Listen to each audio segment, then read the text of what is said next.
हजरत उमर के ज़माने में ना एक नौजवान था, नेक था, मस्जिद जाया करता था रात को। तो मस्जिद जा रहा था तो रास्ते में एक औरत ने दावत गुनाह दी। इब्ने असाकर ने इसको लिखा है।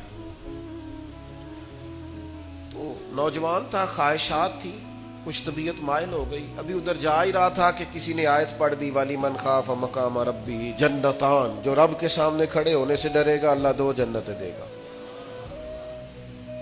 वाकई डर गया वो, वाकई डर गया। इतना डरा कि बेहोश होके गिर पड़ा।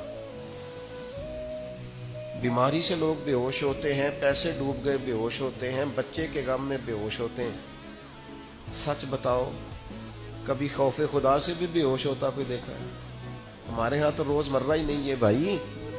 और बड़ी बातें हैं, बेहोश होने की, डरने की, गश खाने की। बेहोश होके गिर पड़ा। बूढ़े बाप को किसी ने बताया बच्चा बेहोश पड़ा है, उठा के घर लाए। घर ला के कहा बेटा क्या हुआ?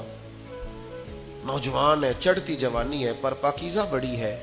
कहने लगा अब्बा जी, गुनाह की तरफ चला गया था, पर मैंने आयत सुन ली, जो अल्लाह के सामने खड़े होने से डरेगा रब 2 जन्नतें देगा।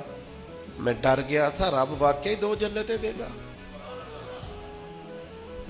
बाप रो पड़े, अब्बा जी की आंखों में आंसू आए और कहा पुत्र अल्लाह बड़ा मेहरबान है, उसके वादे सच्चे हैं, वाकई 2 जन्नतें देगा। उसने फिर एक चीख मारी और इस तरह की मारी कि उसकी रूह ही परवाज कर गई।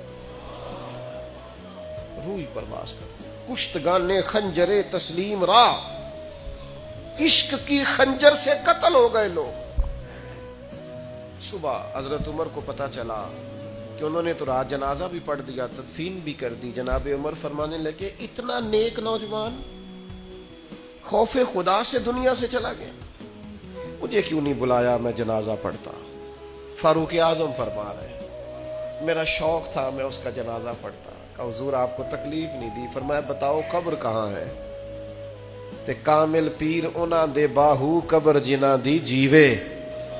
हजरत फारूक आजम कब्र पे तशरीफ ले गए और खड़े होकर फरमाने लगे नौजवान मुझे उम्मीद है मेरे रब ने तुझे 2 जन्नतें दी होंगी। इब्ने असाकर खोल के देखो तारीख बगदाद ने क्या लिखा है। हजरत सैयदना फारूक ने फरमाया उम्मीद है 2 जन्नतें दी होंगी। कब्र के अंदर से बोला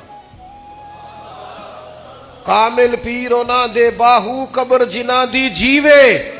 कब्र के अंदर से बोला, कहने लगा हुजूर उम्मीद वाली बात नहीं, रब के वादे सच्चे हैं, उसने वाकई मुझे 2 जन्नतें अता फरमाई। 2 जन्नतें दी हैं, मैंने अपने मालिक को राजी पाया।